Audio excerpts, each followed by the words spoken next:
सोबत आहेत पालांदूर येथील भाजपचे माजी उपाध्यक्ष देवेश नवघरे सर यांना कालच निलंबित करण्यात आलेलं आहे। तर आता ते माझ्यासोबत आहेत आणि आता इथे निवडणुकीचे जे चाहूल आहे त्याबद्दल आपण त्यांचंच मत काय आहे हे जाणून घेऊया। तर सर्वप्रथम सर मला तुमचा परिचय सांगा। मी देवेश माधवराव नवखरे पालांदूरला असतो आणि माझ्याकडे भारतीय जनता पार्टीचे जिल्हा उपाध्यक्ष पदाचे दायित्व होतं। अच्छा सर, म्हणजे तुमचं बाय प्रोफेशन काय आहे? बाय प्रोफेशन मी सामाजिक कार्यकर्ता हो। प्रत्येक आपल्या या साकोली विधानसभा क्षेत्रात प्रत्येक चांगल्या घडामोडीत माझे योगदान असते आणि कालपर्यंत माझ्याकडे भारतीय जनता पार्टीचे जिल्ह्याचे उपाध्यक्ष म्हणून दायित्व होतं, पण काल जिल्हाध्यक्षाचे पत्र मिळालं की त्यांनी मला निलंबित केलेलं आहे। असं का झालं होतं की त्यांनी तुम्हाला निलंबित केलं? कसं आहे, आम्ही साकोली विधानसभेच्या निवडणुकीमध्ये भारतीय जनता पार्टीकडून 4 ते 5 जणांनी निवडणूक आपली उमेदवारी मागितलेली होती, परंतु ते 5ही जणांना डावलून राष्ट्रवादीचे जिल्हा परिषद विद्यमान जिल्हा परिषद सदस्य असलेले अविनाश ब्राह्मणकर यांना तिकीट दिली। जे भाजपचे कुठलेही त्यांनी घेतलं नव्हतं, फक्त 100 रुपयाची पावती घेऊन आदल्या दिवशी ते भारतीय जनता पार्टीचे मेंबर झाले। म्हणून आमच्या त्यांना विरोध होता की आम्हाला ओरिजिनल भारतीय जनता पार्टीची ज्या उमेदवारांनी उमेदवारी मागितली होती त्यापैकी कुणी दिलं असतं तर आम्ही त्यांच्यासोबत होतो। अच्छा, म्हणून त्यांनी हा डिसिजन तुमच्यासाठी घेतलेला आहे। तर सर आता सध्याची बीजेपीची स्थिती काय आहे? सध्या बीजेपीची स्थिती अशी आहे की साकोली विधानसभा क्षेत्रातील भारतीय जनता पार्टीवर प्रेम करणारे असंख्य कार्यकर्ते हे मान्य डॉक्टर सोमदत्त करंजेकर यांच्यासोबत आहेत, कारण की सोमदत्त करंजेकर हे ओरिजिनल भाजपचे उमेदवार म्हणून आम्ही जाहीर केलेलं आहे। सर तुम्ही अचानक तिकडे असताना मग आता यांच्याकडून तुम्ही म्हणत आहेत की हे एक सोमदत्त करंजेकर हे एक चांगले उमेदवार म्हणून आहेत आता तुमच्यासाठी, तर असं का बरं? कारण की सोमदत्त करंजेकर हे भारतीय जनता पार्टीचे निष्ठावंत कार्यकर्ते होते। त्यांचे बालपणापासून ते संघाचे स्वयंसेवक होते। त्यांनी विदेशात आणि नागपूरमध्ये असताना विविध जबाबदाऱ्या त्यांनी पार पाडलेल्या आहेत, परंतु इथली उमेदवारी राष्ट्रवादीचे विद्यमान जिल्हा परिषद सदस्य अविनाश ब्राह्मणकर यांना दिल्यामुळे आम्ही हा निर्णय घेतला की आमच्या कुठेतरी विचारधारा आहे, या विचारधारेमुळे आम्ही भारतीय जनता पार्टीसोबत जुळले आहोत आणि त्या विचारधारा फक्त एकच डॉक्टर सोमदत्त करंजेकर यांच्या हे जाणून आहेत, त्यामुळे आम्ही सोमदत्त करंजेकर यांच्यासोबत राहण्याचा निर्णय घेतला। सर आता सध्या तुमच्या क्षेत्रामध्ये सगळ्यात जास्त कुठल्या उमेदवाराची चर्चा आहे? आमच्या साकोली विधानसभा क्षेत्रात माझे तिन्ही जिल्ह्याच्या उपाध्यक्ष असल्यामुळे तिन्ही तालुक्याच्या माझ्या दौरा झालेला आहे आणि इथं सध्या डॉक्टर सोमदत्त करंजेकर आणि नाना पटोले यांच्यातच खरी लढत आहे।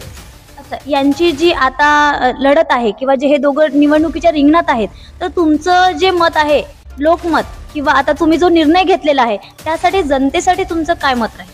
माझी जनतेला अशी विनंती आहे की आपल्याला एक डॉक्टर सोमदत्त करंजेकर हे उच्च शिक्षित, कुठलेही त्याच्यावर कुठलेही डाग नाही आणि त्यांच्यामध्ये एक विजन आहे। या साकोली विधानसभा क्षेत्रामध्ये जे विद्यमान आमदार आहेत माननीय नाना पटोले हे मागील 4 टर्मपासून इथले आमदार आहेत।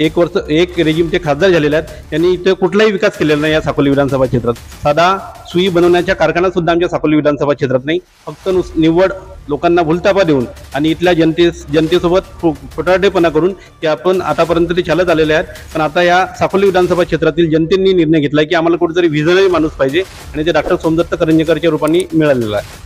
तुम्हाला असं का बरं वाटत आहे की सोमदत्त करंजेकर सर यांनी तुमच्याकडे म्हणजे जनतेसाठी एक विजन केलेलं आहे, असे काही त्यांनी कार्य केले आहेत? हो, या साकोली विधानसभा क्षेत्रामध्ये शिक्षणाची गंगा म्हणजे ज्या लोकांना अजूनपर्यंत नव्हती, त्यांचे वडील डॉक्टर ब्रह्मानंदजी करंजेकर यांनी पालांदूरसारख्या अतिशय खेडे विभागात 20-25 वर्षाअगोदर सुरुवात केली। मी तुम्हाला सांगतो की आमच्या पालांदूरमध्ये त्यांच्या कॉलेजमध्ये शिकलेले जवळपास 250 विद्यार्थी हे पोलीस विभागात आहेत आणि वेगवेगळ्या डिपार्टमेंटमध्ये कार्यरत आहेत आणि जेव्हा त्यांनी शिक्षणाची व्यवस्था समजा केली नसती तर आपल्या या साकोली विधानसभा क्षेत्रातील युवकांना शिक्षणापासून वंचित राहावं लागलं असतं। अच्छा सर, आता तुम्ही तुमच्यावर जो निर्णय घेऊन तुम्हाला निलंबित करण्यात आलेला आहे, तर तुम्ही त्या निर्णयामध्ये समाधानी आहात का? हो, समाधानी आहे। आम्ही एका विचारधारेमुळे भारतीय जनता पार्टीसोबत जुळलेलो होतो आणि कुठंतरी या सांस्कृतिक राष्ट्रवाद असेल, एकात्म मानवतावाद असेल, एक राष्ट्रभक्ती जिथून आम्ही ज्या संघटनेतून आम्ही शिकलो त्याच्यामुळे आम्ही भारतीय जनता पार्टीसोबत जुळलेलो होतो। पण आमच्या भारतीय जनता पार्टीच्या वरिष्ठ नेत्यांनी जो निर्णय दिला आम्हाला तो मान्य नाही, कारण की आम्हाला कुठेतरी या भारतीय जनता पार्टीचा उमेदवार हा इथला स्थानिक पाहिजे होता आणि तो भारतीय जनता पार्टीच्या विचारधारेचा उमेदवार पाहिजे होता। माननीय अविनाशजी ब्राह्मणकर अगोदर काँग्रेसमध्ये होते, नंतर राष्ट्रवादीत आले, पुन्हा काही दिवसासाठी भारतीय जनता पार्टीत आले होते, पुन्हा तिकीट त्यांना मिळाली नाही जिल्हा परिषदची, पुन्हा राष्ट्रवादीत गेले आणि ते विद्यमान जिल्हा परिषद सदस्य राष्ट्रवादीचे आहेत आणि पुन्हा फक्त सत्तेच्या हव्यासापोटी ते पक्षांतर करत असतात। आणि त्यामुळे कुठेतरी आमची एक विचारधारा जिवंत राहावी. भारतीय जनता पार्टी या साकोली विधानसभा क्षेत्रात नव्हे जिल्ह्यात त्यांची विचारधारा टिकवण्यासाठी आम्ही डॉक्टर सोमदत्त करंजेकरांसोबत आहोत. अच्छा सर, आता जशी ज्या दिवशी तिकीट मिळत होती त्या दिवशी न सांगता त्यांना ती तिकीट सोमदत्त करंजेकर सरांना न मिळता अविनाश ब्राह्मणकर यांना मिळाली. असं त्यावेळेस काय झालं होतं की त्यामागची स्थिती काय होती? त्यामागची स्थिती अशी होती, त्यामागची स्थिती आम्हाला माहीत नाही. आम्ही माननीय आमचे नेते आणि या महाराष्ट्राचे उपमुख्यमंत्री माननीय देवेंद्रजी फडणवीस यांना आम्ही भेटायला गेलो आणि देवेंद्रजींना आम्ही सांगितलं की साकोली विधानसभा क्षेत्रातला उमेदवार हा या माननीय बाळाभाऊ काचेवार असतील, माननीय वसंतराव इंचिलवार असतील, माननीय सोमदत्तदादा करंजेकर असतील, या आमचे विद्यमान जिल्हाध्यक्ष प्रकाशभाऊ बाळबुद्धे असतील, हे 4 जणांनी या क्षेत्रात मागील 1-2 वर्षापासून खूप मेहनत केलेली आहे. या 4पैकी कुणालाही तुम्ही तिकीट द्या, आम्हाला कोणी आयात उमेदवार नको, कोणत्या पार्टीतून आयात केलेला उमेदवार आम्हाला चालणार नाही. आम्ही देवेंद्रजींना आपलं म्हणणं सांगितलं आणि पण वरिष्ठांनी याच्या कुठलीही आमची दखल घेतली नाही. कुणाच्या तरी सांगण्यावरून एक आयात उमेदवाराला दिला, त्यामुळे आमच्या त्यांना विरोध आहे. आम्हाला आमची विचारधारा टिकवण्यासाठी आणि कुठेतरी आमचे कार्यकर्ते संघटित करण्यासाठी आम्ही हा निर्णय घेतला आणि आम्ही सगळे एका भारतीय जनता पार्टीच्या विचारधारेसाठी आम्ही डॉक्टर सोमदत्त करंजेकरांसोबत आहोत. सर, आता त्यांच्याकडून तुमच्या काय अपेक्षा आहेत की जर त्यांच्या हातात सत्ता आली तर त्यांनी तुमच्यासाठी काय केलं पाहिजे किंवा या जनतेसाठी त्यांनी काय?